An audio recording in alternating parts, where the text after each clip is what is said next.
Disseram a você que para ficar aquecido no inverno é preciso ter linha de gás bomba de calor cara ou um sistema solar de $40.000.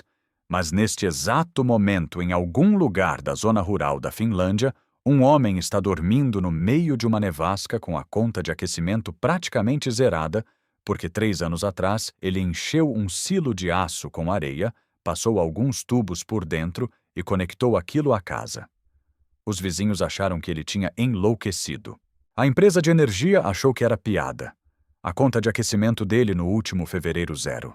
E é isso que torna essa história perigosa para quem lucra vendendo gás, eletricidade cara e dependência energética. Esse sistema pode ser montado com materiais simples encontrados em lojas comuns de ferragens e depois de carregado consegue armazenar calor por dias.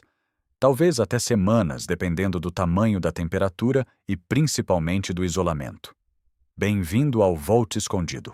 Fique comigo até o fim porque você vai entender exatamente o que isso é, como funciona para quem faz sentido, quais materiais são necessários, como montar uma versão caseira e por que tanta gente fora da rede tradicional olha para esse tipo de sistema como uma das ideias mais subestimadas da década. Antes de falar da construção, precisamos esclarecer uma coisa. Uma sand battery não é uma bateria no sentido elétrico. Ela não armazena eletricidade. Ela armazena energia térmica, calor puro. A areia é apenas o meio de armazenamento. A lógica por trás disso é algo chamado capacidade térmica específica. Todo material no planeta tem uma capacidade diferente de absorver e reter calor. A água faz isso muito bem. O concreto também. Mas a areia seca e de grão fino tem uma vantagem importante. Ela pode ser aquecida a temperaturas elevadas, sem ferver, sem evaporar e sem trazer muitos dos problemas que aparecem quando você tenta armazenar calor em fluidos. Em termos simples, você injeta calor na massa de areia. Depois, quando quiser, você retira esse calor lentamente por meio de um trocador térmico. É física básica, mas com consequências enormes. A areia seca tem uma capacidade térmica específica na faixa de 830 joules por quilo por grau Kelvin. Isso significa que se você elevar 1 quilo de areia em 100 graus, esse quilo passa a conter uma quantidade significativa de energia térmica. Agora multiplique isso por centenas de quilos, ou por uma tonelada inteira. É aí que essa ideia deixa de parecer curiosidade de internet e começa a parecer infraestrutura. Uma tonelada de areia aquecida a centenas de graus Celsius pode armazenar uma quantidade de energia térmica suficiente para sustentar dias de aquecimento dependendo do tamanho da casa e da qualidade do isolamento. E isso não é apenas teoria. Na Finlândia, a empresa Polar Night Energy construiu versões comerciais desse conceito em escala real, usando areia como reservatório térmico para redes de aquecimento. A versão industrial deles é muito maior do que qualquer sistema caseiro, mas a física é a mesma. Exatamente a mesma. Só muda a escala. Nós não estamos falando aqui do modelo industrial. Estamos falando da versão de sítio chácara cabana oficina rural, propriedade off-grid. Menor. Mais barata. Muito mais simples. E em teoria montável em um fim de semana por alguém com ferramentas, espaço e disposição para trabalho físico. Agora, antes de continuar, vale responder às objeções que muita gente levanta. Uma pessoa comentou algo como, sou Amish. Isso não faz sentido. E essa crítica merece respeito porque comunidades Amish menonitas e outras tradições rurais preservaram um conhecimento prático sobre construção calor-massa, térmica, alvenaria e autonomia que muita gente moderna perdeu faz tempo. Então aqui está o ponto importante. Ninguém está dizendo que uma sand battery substitui tudo o que já funciona. Na verdade, a comparação mais honesta é com um aquecedor de massa de alvenaria. Você queima combustível intensamente por um período curto. A massa densa absorve uma grande quantidade de calor. Depois, por muitas horas, essa massa devolve o calor lentamente ao ambiente.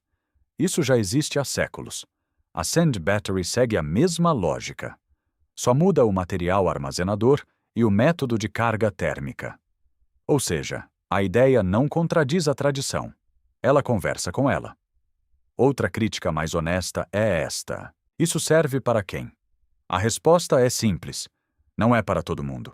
Se você mora em apartamento no centro de uma cidade sem oficina, sem quintal, sem possibilidade de fazer adaptações, este sistema provavelmente não é para você. Mas se você tem terreno galpão, casa rural, cabana, oficina, sistema hidráulico próprio ou está construindo uma propriedade fora da rede, então isso pode se tornar um projeto de altíssimo retorno, porque você está trocando dependência por massa térmica, conta mensal por armazenamento, complexidade contínua por simplicidade estrutural. E isso muda tudo. Houve também um comentário deslocado dizendo que fertilizante é derivado de petróleo. E, tecnicamente, a observação sobre fertilizantes sintéticos tem base, mas ela não se aplica aqui. O que estamos discutindo não é agricultura industrial. É armazenamento térmico usando areia, sem reação química sofisticada, sem petróleo como componente essencial do sistema. Apenas um meio físico que absorve calor e o devolve depois.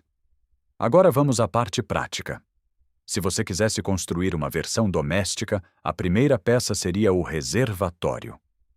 O mínimo funcional seria um tambor de aço de 55 galões, mas para algo realmente útil no aquecimento residencial, o ideal seria um tanque vertical de aço entre 250 e 500 galões. Tanques usados de propano podem servir desde que tenham sido totalmente purgados, limpos e preparados com segurança. Um tanque novo nessa faixa de volume pode custar algo em torno de 150 a 250 dólares, dependendo da região. Depois vem a areia. E não qualquer areia. Não serve areia úmida de obra. Não serve areia de praia com sal. O ideal é areia de sílica seca em forno de grão fino, comprada ensacada ou a granel. Para um tanque de 250 galões, você pode estar falando de algo perto de 800 a 900 quilos de areia. Em termos práticos, cerca de 25 a 30 sacos de 30 quilos. O coração do sistema é a serpentina de troca térmica. Para isso, usa-se tubo de aço preto, algo como Schedule 40, normalmente em 1/2 ou 3/4 de polegada, com 20 a 30 pés, no mínimo para uma versão básica, podendo chegar a 40 pés para melhorar a área de troca térmica. Também serão necessários conexões metálicas de alta temperatura, manta cerâmica para isolamento externo, chapa galvanizada para revestimento, tubulação de ligação com o sistema da casa e, claro, ferramentas esmerilhadeira, máquina de solda, chaves para tubo furadeira, dobrador de tubo e equipamento de proteção completo. O custo total dos materiais, segundo o espírito do roteiro original, gira em torno de 250 a 310 dólares. Esse valor é o que torna a história provocadora, porque uma solução barata não cria receita recorrente, e o mercado não gosta disso. Agora, onde instalar? Isso importa tanto quanto a construção em si. Uma sand battery gera calor significativo. Portanto, ela nunca deve ser instalada dentro da área de convivência da casa sem separação corta-fogo adequada. Para uma versão de propriedade rural, existem 3 caminhos mais realistas. O primeiro é instalar em um galpão ou shed ao lado da casa. Essa costuma ser a opção mais prática. O sistema fica protegido do clima acessível para manutenção e ligado à casa por tubulações isoladas, inclusive subterrâneas, se necessário. O segundo é enterrar o reservatório. Isso melhora muito a estabilidade térmica e reduz a exposição ao clima, mas torna a manutenção mais difícil, porque qualquer grande reparo exigirá escavação. O terceiro é uma sala técnica anexa, construída em concreto ou alvenaria, com separação adequada de materiais combustíveis e distâncias mínimas de segurança. Para a maioria das pessoas, a opção do galpão é a melhor. Rápida, acessível, realista. Mas aqui entra um detalhe estrutural importante. Um tanque de 250 galões, cheio com quase 900 quilos de areia, pesa mais de 1 tonelada. Isso exige uma base de concreto armada no mínimo 10 centímetros de espessura bem curada antes de receber a carga. Depois vem a parte mais técnica, a serpentina interna. Ela é o sistema de tubos que atravessa a massa de areia. É ela que leva calor para dentro na hora da carga e retira calor na hora de aquecer a casa.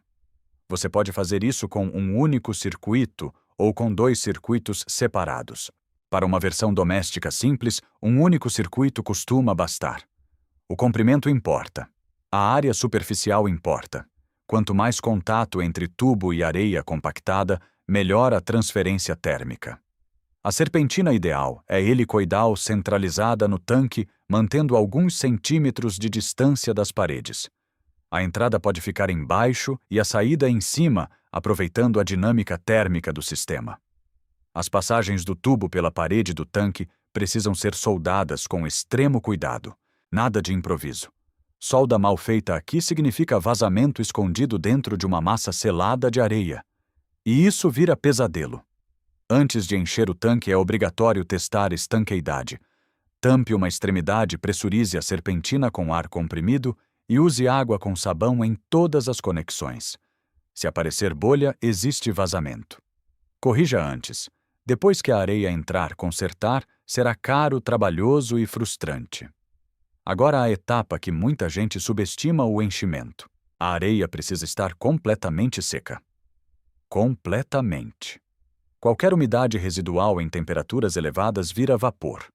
Vapor em espaço confinado significa pressão, corrosão e risco. Por isso, usa-se areia seca em forno. Se houver dúvida, espalhe a areia ao sol antes do carregamento. O enchimento também deve ser feito em camadas, algo como 15 centímetros por vez. Após cada camada, compacte bem ao redor da serpentina.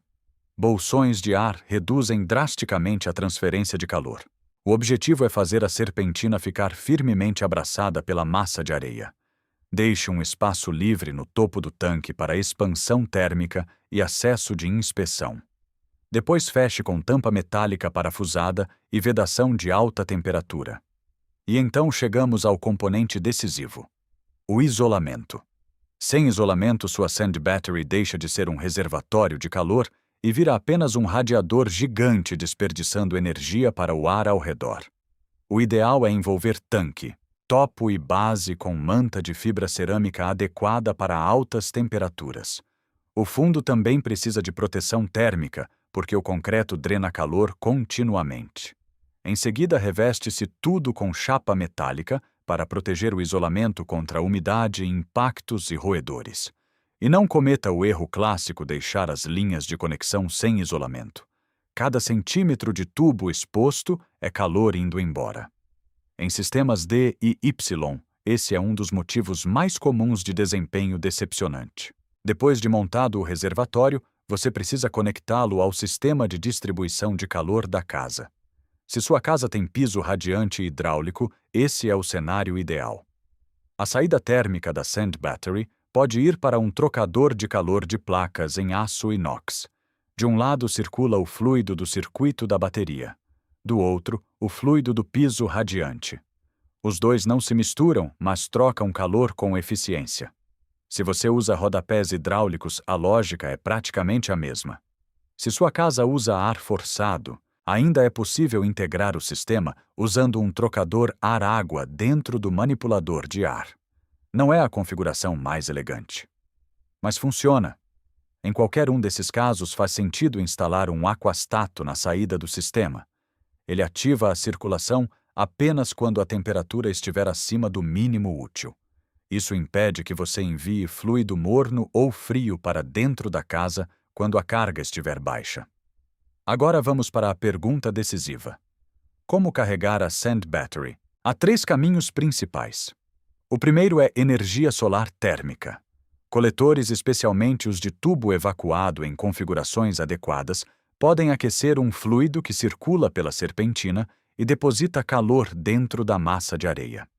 Em condições certas, sistemas solares térmicos conseguem operar em faixas de temperatura elevadas, mas isso depende muito do projeto, do tipo de coletor e do clima local. O segundo caminho é integrar um rocket mass heater. Você queima lenha de forma intensa e eficiente, direciona parte desse calor para a serpentina e transfere energia diretamente para a areia.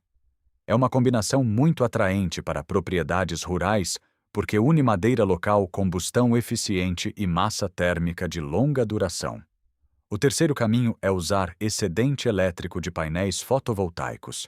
Se sua instalação solar gera mais energia do que você consome em certos períodos, esse excedente pode ser convertido diretamente em calor por resistência elétrica e armazenado na areia. Nesse ponto, a Sand Battery vira um reservatório para o excesso, que normalmente seria desperdiçado, exportado por pouco valor ou simplesmente não aproveitado da forma mais útil para o inverno. Na prática, muita gente em contexto rural acabaria usando uma combinação dessas três fontes: um pouco de solar térmico, um pouco de lenha, um pouco de excedente fotovoltaico. É isso que torna o sistema resiliente.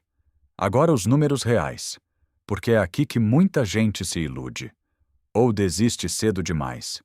Um tanque de 250 galões com aproximadamente 900 quilos de areia, carregados a cerca de 200 graus Celsius, pode armazenar algo em torno de 134 megajoules de energia térmica, segundo os números usados pelo próprio roteiro.